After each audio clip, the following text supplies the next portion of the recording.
মানুষে শান্তি মতন ভাবে চলতে পারবো, সুন্দরভাবে থাকতে পারবো, মানে এরে মানে আমার কথা। আর এই যে আরেকটা কথা, আমাদের নামি দামি একটা বক্তা সে দেলোয়ার হোসেন সাইদি সাহেব, এই যে শেখ হাসিনা এমন ষড়যন্ত্র করছে, তাকে এমন সুই দিছে, সুই দেওয়া ওই সুইয়ের মেয়াদ 6 মাস বা 1 বছর থাকে। ওই সুইরা দেওয়ার পরে এই সাইদি সাহেবরে সুইয়ের মাধ্যমে তারে মেরে নিয়েছে। তো সে কিন্তু একটা নামি দামি একটা বক্তা। তো এইসব খালি উনি না, এরকম অনেক মানুষের নিখোঁজ করছে, অনেক মানুষের ছাত্র হত্যা, হেফাজতের মায়ের, এই যে হেফাজতের মায়ের, আবার বাচ্চাদের তো মনে করেন অনেক মানুষের তো গুম করছে, হ্যাঁ, অনেক মানুষের মারধর করছে, অনেক মারা তো মনে করেন অনেক মা বাপরা তো এখনো ছেলে মেয়েরা বিছতে পাইতেছে না, ঠিক আছে, আতঙ্ক মাইতে আছে অনেক লোক এভাবে।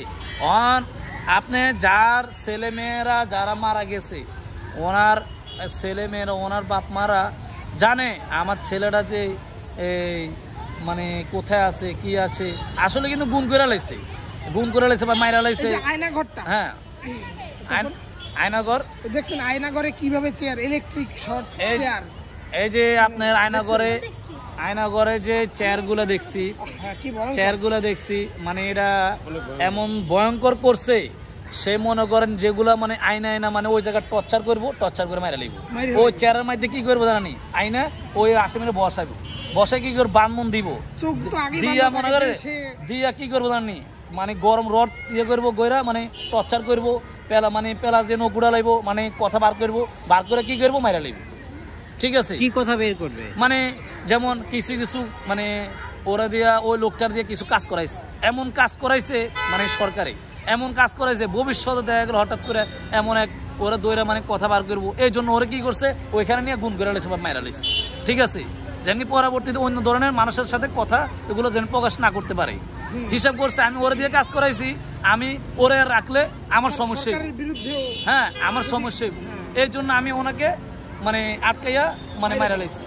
এটা তো সেই ক্ষেত্রে তাদের ক্ষেত্রে চলে গেল, যারা তাদের নিয়ন্ত্রণে তাদের আইন তাদের আন্ডার থেকে কাজগুলো করেছে, কিন্তু সাধারণ যেমন জামাত বিএনপি ট্যাগ দিয়ে, শিবির ট্যাগ দিয়ে নির্যাতন করা হতো বা আয়না করে নেওয়া হতো, তাদের ক্ষেত্রে কি একই কাজ হতো? তাদেরকে কেন ওখানে আয়না করে নিত? তাহলে ভাই তাদের বলতে কি আপনার, তারা মনে করেন মূল কথা ভাই, যারা উচিত যে আমার আমলিক জামাত কোন, আপনার বিরোধী দল কোন, বিএনপি কোন, অন্য দল আছে, যেটা মনে করেন এই শেখ হাসিনার বিরুদ্ধে কথা বলবো, যে কোনো লোক কথা বলবো, তাকে মনে করেন আয়না কি করবে, যে গাড়ি করে আয়না মনে করেন আয়না করে ঢুকাইয়া ওই চেয়ারের মধ্যে মনে করেন বসাইয়া বান দিয়া মনে করে টর্চার করবো, টর্চার করে মনে করে মাইরা লইব।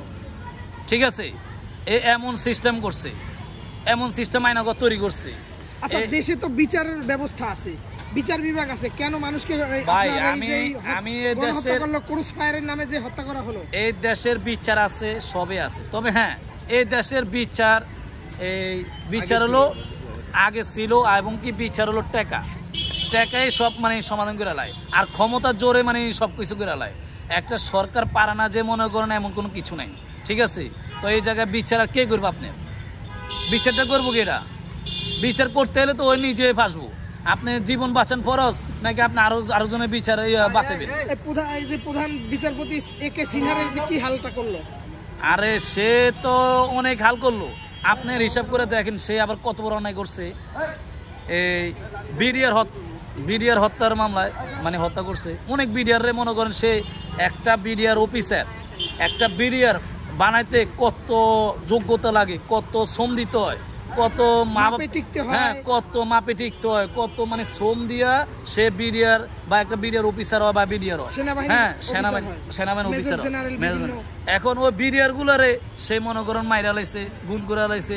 আবার অনেক বিডিআর রে মনে করেন এই কত বিডিআর মনে করেন যাবজ্জীবন জেলখানায় থুয়ে দিচ্ছে। আচ্ছা, এই করার কারণটা কি আপনি জানেন? যে এই যে আমাকে একজনে বলেছে যে বাংলাদেশের সেনাবাহিনী সামরিক শক্তিকে দুর্বল করে ভারতের দাসত্ব যেন করে, এইটার কারণ আমার মতামত যে বিডিআর গুলা ছিল, এই বিডিআর গুলা সে ভাবছে হলো মানে উচিত কথা বলে, এবং কি মানে মানে বিরোধী দল বুঝছেন, বিএনপি বা বিএনপির কথা বলে বা বিরোধীর কথা বলে, মানে উচিত কথা বলে। তো শেখ হাসিনা হিসাব করছে এ বিডিআর যেসব লোক, এসব লোকগুলোর যদি আমি রাখি আমার ক্ষতি পরবর্তীতে। হ্যাঁ, ওই লোকগুলোর কারণে আমার একটা সেনাবাহিনী বা যেগুলো বাহিনী আছে সবগুলো বাহিনী ক্ষতি। এই জন্য কি করছে তারা ওগুলোর মানে মাইরা লাইছে, হত্যাকাণ্ড ঘটিয়েছে এবং কি মাইরা লাইছে এবং কি জেলখানায় যাবজ্জীবন মানে জেলখানে ঢুকে। আপনি এখানে এর আগে আসছেন নাকি এটা জাস্ট দেখতে আসছেন? আমি এখানে আসছি হলো এই শেখ মুজিবুর যে বাড়িগুলো ভাঙচুর করছে বা এটার জন্য দেখতে আসছি। ঠিক আছে, কোথা থেকে আসছেন? আমি তো আসছি মনে করেন, আমি তো ছোটতে বড় হয়েছি ঢাকা, আমি তো আসছি হলো ওই যে কামরাঙ্গি ছোট থেকে। এখানে একটা বিষয় সবচেয়ে বেশি উল্লেখিত, সেটা হলো আয়নাঘর। হ্যাঁ, সে আয়নাঘরের কোনো কিছু আপনি বুঝতে পারলেন কিনা? আসল কথা বলতে কি এখানে মনে করেন আমি আসার পরে আমি কিন্তু আরো 3 দিন আগে আসছিলাম, যখন 3 দিন আগে আসার পরে আমি আয়নাঘরে মানে সবাই বলে আয়নাঘর, তো আমি ওদের ভিতরে ঢুকে দেখছিলাম। তো 3 দিন আগে ওই সময় পানি ছিল বুঝছেন, পানি ছিল। তো আসার পর ওই সময় দেখছি ফায়ার সার্ভিসের লোকে পানি কমাইতে আসছে। ঠিক আছে, তো ওই সময় এমনি আমি একটা হাতের বলতে কি এবার বলা যায় না, তবে আমি একটা হাড্ডি পাইছি। তো এবং কি ওই যখন মানে এটাও পাইছি, ছাত্রদের প্যান্ট, জুতা, shirt, school pant, school shirt, মানে এই স্কুলের পোশাকগুলো, মানে আরো অন্য ধরনের সাধারণ মানুষের বা পোশাকগুলো ওখানে দেখছিলাম। এখন ওই জায়গায় আমি পানি যখন কমাইছে তখন কমানোর পরে হাড় দেখছিলাম, মানে এটা মানুষের হাড় না কি হাড় এটা বলা যায় না, তবে এটা আমি ওদিকে হাড্ডি দেখছিলাম। আবার ওই লিফটের যে জায়গাটা, ওই আয়নাঘরে, ওটা আয়নার ঘর বলতে আমি তো দেখতেছি পার্কিং সিস্টেম করছি, তবে সে আয়নার ঘর করতে পারে এটা বলা যায় না। সে তো হিসাব করছে আমি 42 সাল পর্যন্ত ক্ষমতা থাকবো, সে পরিকল্পনায় কিন্তু বিল্ডিংটা তৈরি করতেছে। তবে এই বিল্ডিংটা কিন্তু এমন সিস্টেম তৈরি করতেছে, এটা কিন্তু আসলে আয়নার ঘর সিস্টেমে সে এটা তৈরি করতেছে, তবে এটা কাজ কিন্তু এখনো শেষ হয়নি, শেষ করতেছে, আয়না ঘর হিসেবে তৈরি করতেছে। এটা এমন সিস্টেম তৈরি করবো, ঠিক আছে, এটা ডাইরেক্ট মনে গাড়ি করে আয়না ওই ভিতরে ঢুকে দিব, ভিতরে ঢুকে কি করবো ওই যে এটা মানে সিস্টেম আছে এটা লক করে দিব, অটোমেটিক রিমোট সিস্টেম করবো, লক হয়ে যাবো গেট। ঠিক আছে, এই সিস্টেম সে এটা মানে এভাবে তৈরি করতেছে। ছাত্রদের গণ অভ্যুত্থানের সময় আপনি কোথায় থেকে ছাত্রদের কিভাবে সহযোগিতা করেছেন? আমি 4 তারিখে এবং কি 5 তারিখে এই শাহবাগ মোড়ে এই সালমানুর রহমানের বিল্ডিংয়ের সামনে, ওইখানে আমি ছাত্রগণ লগে অনেক এগুলোকে মানে অনেক সহযোগিতা করছি। বা আমার যতটুক কর্তব্য, আমি একটা দেশের নাগরিক হিসাবে আমার যতটুক কর্তব্য, আমি তো চাই এই দেশ শান্তি বা স্বাধীনভাবে আমরা চলতে চাই। এই জন্য এই দেশে আমাদের দেখতেছি এই দেশের অনেক ছাত্রীদের মানে মাইরা লাইতেছে, দেশে অনেক কাণ্ড দেখতেছি। এই জন্য আমি আর ঘরে বসে থাকতে পারি না, এই জন্য আমিও মাঠে নামছি ছাত্রর সাথে মাঠে নাইমা আমিও এই ছাত্রর সাথে যতটুক প্রয়োজন এতটুকু আমি আন্দোলন চালাই গেছি। এবং কি আমার প্রমাণ, আমি তো একদিন হলো আমি মরতে, আমি মুসলমানের সন্তান, আমি এই যে পুলিশের গুলির সাথে সরাগুলির সাথে আমার এতে গোস্ত উড়ে গেছে। এই দেখেন এতে গোস্ত উইটা এই পর্যন্ত আইস, আমি পুলিশের হাতে অনেক মার খেয়েছি। এই যে সোরাগুলিতে গোস্ত উইটা মনে করেন এটা 5 তারিখের ঘটনা, 5 তারিখের মানে সকালে ঘটনা। ঠিক আছে, গোলাগুলির অবস্থা। ঠিক আছে, আবার 4 তারিখে শাহবাগ ওই সালমানুর রহমান বিল্ডিংটা ওই যে ওই সময় ওই সাইডে আমরা মানে ছাত্রগুলো অবস্থান ছিল। ঠিক আছে, তো আমার যথেষ্ট পরিমাণ আমি অনেক আন্দোলন করছি।